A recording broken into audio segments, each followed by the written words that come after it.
प्रकृतियाँ कौन सी हैं, वे कैसे कार्य करती हैं। तो देखिए इसमें क्या कहा, मति ज्ञानावरण, श्रुत ज्ञानावर्णी, अवधि ज्ञानावर्णी, मनःपर्य ज्ञानावर्णी और केवल ज्ञानावर्णी। नाम तो याद है, ठीक। उसमें फिर क्या कहा, ये ज्ञानावर्णी कर्म की 5 उत्तर प्रकृतियां हैं।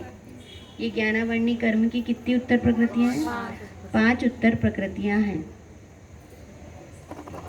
ठीक है। तो कितनी आएगी? 4 घाती और 4 अघाती, ऐसे। और यहाँ पर जो फिर कहा तो वो क्या कहा कि ज्ञानावर्णी कितनी की उत्तर प्रकृतियाँ कितनी हैं? 5 हैं।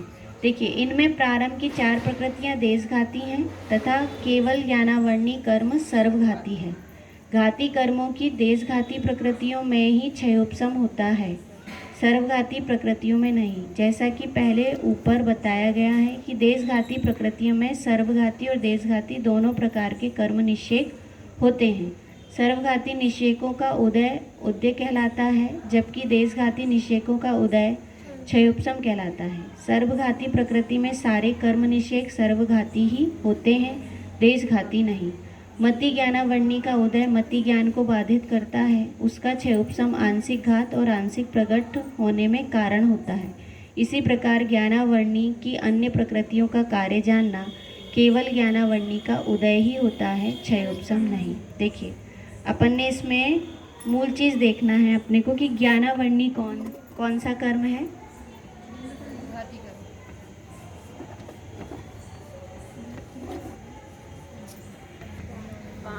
पांच कौन कौन सी? मनःपर्य ज्ञानावरण, और कौन है? केवल ज्ञानावरण। तो इसमें ये जो 4 हैं, ये 4 को क्या कहा?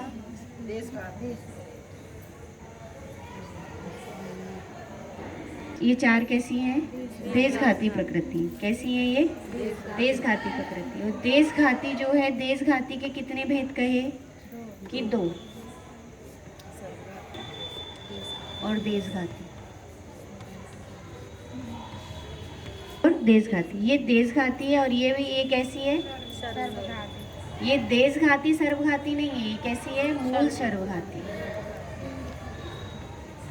और सर्व कहते हैं, अभी क्वेश्चन नंबर 55 में पढ़ के आए, जो गुणों का पूर्ण घात करे। तो इनने तो गुणों का क्या कर दिया?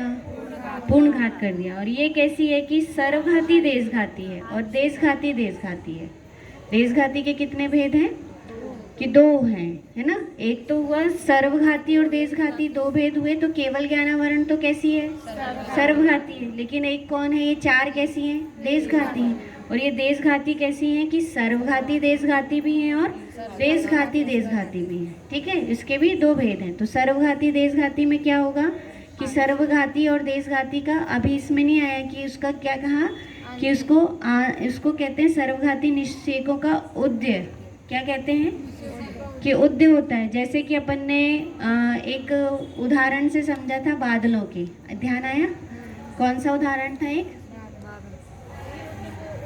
तो बादल में क्या हो गया कि बादल में 2 प्रकार के बादल हैं। एक कैसे बादल हैं? काले बादल हैं। कैसे बादल हैं?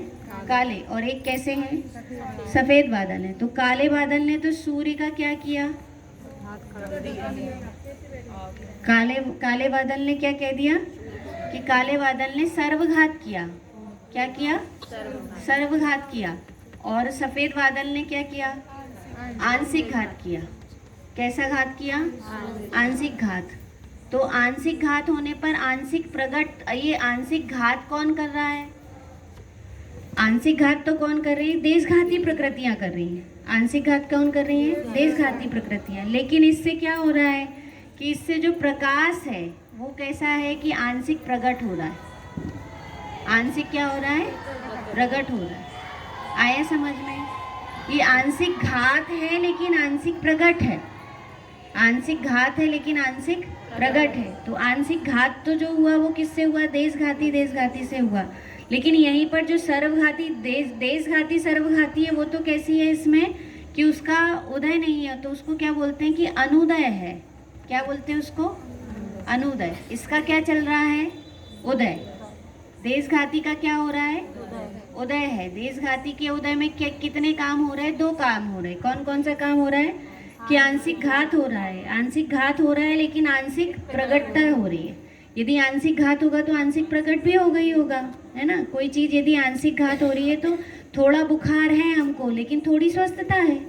यदि थोड़ा बुखार है तो इसका मतलब क्या हुआ कि टेम्परेचर कितना है, कि टेम्परेचर 101 है, 101 है या 100 है, तो 100 का टेम्परेचर है लेकिन कितना टेम्परेचर नहीं है, कितना टेम्परेचर नहीं है कि 100 का टेम्परेचर है लेकिन स्वस्थता कितनी है कि 104 की अपेक्षा देखें तो उतनी स्वस्थता है। तो आंशिक घात हो रहा है तो आंशिक देशघाती का उदय है, उसको क्या बोलेंगे, देशघाती का उदय है। तो देशघाती के उदय में आंशिक घात हो रहा है और आंशिक प्रगटपना हो रहा है। तो दो दशा बन रही है कि सूर्य का प्रकट होना और आंशिक घात होना। तो ऐसे ही यहाँ पर भी कहा कि आत्मा है, कौन है, आत्मा है। तो मति ज्ञानावरण से क्या हो रहा है कि मति ज्ञानावरण से अपना जो ज्ञान गुण है, कौन सा गुण है, ज्ञान गुण है। तो ये ज्ञान गुण का क्या हो रहा है कि ज्ञान गुण का आंशिक घात हो रहा है लेकिन आंशिक प्रकट हो रहा है। किसके कारण कि यहाँ पर देशघाती प्रकृति है। कौन सी प्रकृति है, देशघाती प्रकृति। तो क्या हुआ कि ज्ञान आंशिक तो उदित हुआ, आंशिक क्या हुआ, प्रकट हुआ। इसलिए अपने को जो जानने देखने में जो कुछ भी आ रहा है वो किसके कारण आ रहा है कि वो आंशिक प्रकटपना है। उसको क्या बोलेंगे, आंशिक प्रकटपना है। आंशिक प्रकट तो हुआ लेकिन आंशिक इसमें क्या हुआ कि आंशिक प्रकटपना जहाँ होगा वहाँ पर आंशिक क्या होगा, घात भी होगा। तो आंशिक घात भी है और आंशिक प्रकटपना भी है। आया समझ में। तो आंशिक प्रकट है और आंशिक घात है। तो ये किस में होता है कि ये देशघाती प्रकृतियों के उदय से होता है। किसके कारण होता है, देशघाती प्रकृतियों के उदय से होता है। तो देशघाती प्रकृति के उदय से और देशघाती सर्वघाती प्रकृति के अनुदय से, क्या बोलेंगे, देशघाती प्रकृति के उदय से और देशघाती सर्वघाती के अनुदय से। और सर्वघाती, एक सर्वघाती तो कैसी है, उसने केवल ज्ञानावरण को पूर्ण ही उस गुणों का घात कर दी, है ना। वो कैसी है कि वो बहुत क्या कहें कि बहुत जिद्दी है। उसने क्या कर दी कि उसने तो क्या केवल ज्ञानावरण का क्या कर दिया, पूर्णतया घात कर दिया। हमको केवल ज्ञानावरण का आंशिक भी कोई प्रकटपना हो तो नहीं है। क्यों, क्योंकि उसमें कौन सी प्रकृति है, वो सर्वघाती प्रकृति। इसलिए केवल ज्ञान हमको हो सकता है कि केवल ज्ञानावरणी ने केवल ज्ञान का पूर्ण घात कर दिया। किसने घात की है, केवल ज्ञानावरण का। देखो यहाँ पर कहा मति ज्ञानावरण, तो मति ज्ञानावरण से कौन मिलता है कि मति ज्ञान क्या होता है, मति ज्ञान। शुद्ध ज्ञानावरण से कौन है, शुद्ध ज्ञान, ठीक। और यहीं पर अवधि ज्ञानावरण से कौन है, अवधि ज्ञान, ठीक है ना। और यहीं पर मन पर्याय ज्ञानावरण, मन पर्याय ज्ञानावरण क्या है कि मन पर्याय ज्ञान, कौन सा ज्ञान, मन पर्याय ज्ञान। लेकिन केवल ज्ञानावरण के बाद यहाँ पर अपने पास क्या केवल ज्ञान है क्या, किसी के पास भी है क्या कि नहीं है। क्यों, क्योंकि कैसी प्रकृति है वो, सर्वघाती। जबकि अपने पास मति ज्ञान और शुद्ध ज्ञान है। मति ज्ञानावरण शुद्ध ज्ञानावरण है, जबकि उसके बाद भी अपने पास कौन सा ज्ञान है, मति ज्ञान और शुद्ध ज्ञान। क्यों है मति ज्ञानावरण और शुद्ध ज्ञानावरण, क्योंकि कैसी प्रकृति है, देशघाती प्रकृति है। कैसी प्रकृति है वह, देशघाती प्रकृति। देशघाती प्रकृति होने के कारण, कैसी प्रकृति होने के कारण, देशघाती प्रकृति होने के कारण अपने पास मति ज्ञान का भी प्रकटपना है और शुद्ध ज्ञान का भी प्रकटपना है। क्योंकि वह देशघाती प्रकृति होने से वो कितना घात कर रही है, आंशिक घात कर रही है। और जाके देखें तो देवों में और नारकियों में कौन सा है, अवधि ज्ञान है। कौन सा ज्ञान है, अवधि ज्ञान। किसके कारण कि अवधि ज्ञानावरण जो है वह भी कैसी है, देशघाती प्रकृति। कौन सी प्रकृति है वह, देशघाती प्रकृति। लेकिन अब जो मन पर्याय ज्ञान है, कौन सा ज्ञान है, मन पर्याय ज्ञान है, वह भी कैसा है कि वह भी देशघाती ज्ञान है। कौन सा ज्ञान है, प्रकृति कहेंगे इसको। मन पर्याय ज्ञानावरण जो है वो कैसी है कि वो देशघाती प्रकृति है। कौन सी प्रकृति है, देशघाती प्रकृति है। और देशघाती प्रकृति होने के कारण उसमें भी क्या पड़ता है कि मुनिराजों को केवल मन पर्याय ज्ञान हो जाता है। लेकिन क्या नहीं होता है, केवल ज्ञान नहीं होता है। क्योंकि केवल ज्ञानावरण जो है, केवल ज्ञानावरणी जो है, उसने केवल ज्ञान को क्या कर दिया कि उसका पूर्ण घात कर दिया। कैसा कर दिया, पूर्ण घात कर दिया। तो जो गुणों का पूर्ण घात करे या पर्याय का पूर्ण घात करे, वास्तव में केवल ज्ञान पर्याय है, गुण नहीं है, लेकिन फिर भी उसको क्या कह दिए, गुण कह दिए। तो जो जो जिस पर्याय का पूर्ण घात करे उसे क्या बोलते हैं हम? सर्वघाती प्रकृति कहते हैं। तो ये एक सर्वघाती अलग है, लेकिन देशघाती सर्वघाती अलग है। आया दीपाली बहन समझ में? ये एक सर्वघाती अलग है, हाँ, प्रकृति का कार्य है। ये देशघाती के सर्वघाती देशघाती का ही तो बता है, वही तो घटित हो रहा है, उसी के बाद तो सुमति ज्ञान मिल रहा है।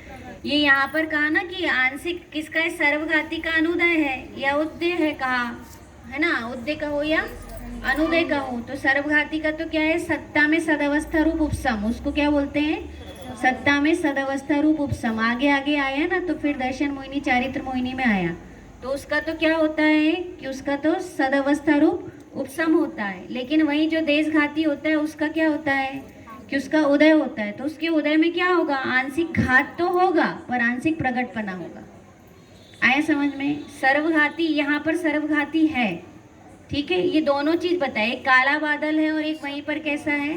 सफेद बादल है। पर ये काले बादल का तो क्या हो गया? काला बादल क्या हो गया कि उसकी सदवस्था रूप उपसम हो गया। सर्वकर्म सर्वघाती, उसको क्या बोलेंगे? सदवस्था रूप उपसम हो गया। तो सदवस्था रूप उपसम हो गया, और जो देशघाती की देशघाती थी उसका क्या चल रहा है?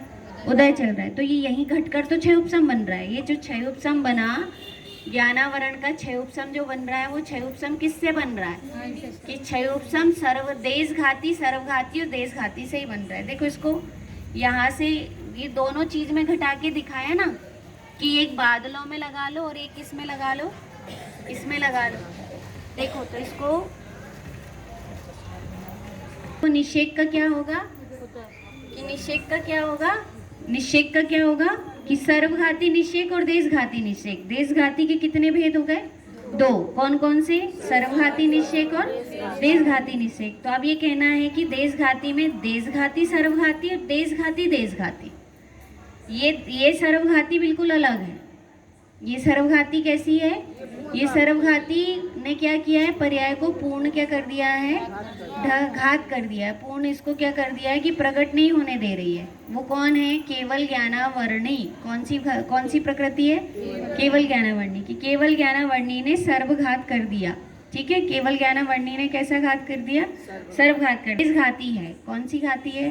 देशघाती। देशघाती में एक देशघाती सर्वघाती है और एक देशघाती देशघाती। तो इसका होता है सदवस्था रूप उपसम। क्या होता है? है ना, इसका होता है सद अवस्था रूप से उत्सम। सद अवस्था मतलब कि उसकी जो अवस्था है, सद अवस्था मतलब वही सत्ता में है, लेकिन वो उपसम रूप से पड़ा रहता है। वो प्रकृतियां कैसी पड़ी रहती हैं? दबी हुई पड़ी रहती हैं। जैसे ना बच्चा ऊधम कर रहा है लेकिन सो गया, तो सो गया तो क्या होगा? क्यों?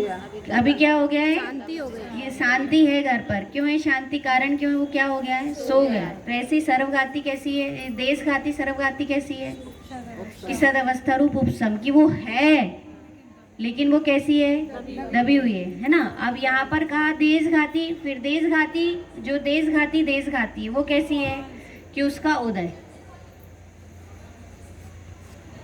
ठीक। अब इसका उदय हो, जैसे कहें कि बच्चा कैसे था कि बच्चा नींद में था और नींद में क्या हुआ कि नींद में कुछ कुछ कर रहा है, प्रतिक्रिया कर रहा है। तो प्रतिक्रिया तो कर रहा है ना, पर वो प्रतिक्रिया है तो वो कैसा है कि आंशिक उदय है उसका, लेकिन आंशिक क्या है? घात है। तो आंशिक प्रकटपना है और आंशिक घात है। तो इससे इन दोनों से क्या बनता है? क्षय उपसम। इनसे क्या बनेगा? क्षय उपसम। समझ में आया? तो देशघाती प्रकृति ही क्षय उपसम बनाती है। आपको वो भी बताया था पहले का, याद होगा, डिटेल में। इसमें नहीं दिया इसलिए अपन नहीं पढ़ रहे। तो डिटेल में क्या था कि देशघाती सर्वघाती और देशघाती देशघाती में कितने होते हैं कि उसमें होता है शैल प्रकृतियों में सर्वघाती और देशघाती दोनों प्रकार के कर्म निषेक होते हैं। तो बात अपन यहाँ पर चल रही है इसी लाइन की कि इसमें देशघाती के कितने उदय होते हैं? दो होते हैं। एक सर्वघाती भी होते हैं और देशघाती भी होते हैं। तो चौथी लाइन के अनुसार देशघाती के क्या होते हैं? दारू तो है सर्वघाती और एक है देशघाती सर्वघाती और एक है देशघाती देशघाती। तो देशघाती सर्वघाती का तो क्या चलता है? सदवस्था रूप उपसम रहता है, वो दबा रहता है, और वहीं पर जो देशघाती देशघाती होता है उसका उदय रहता है। इतनी सी तो बात है बस। अभी भी समझ में नहीं आया? आ गया ना। तो ऐसे ही छह उपसम दर्शनावरण का है। इसी से क्या दारू में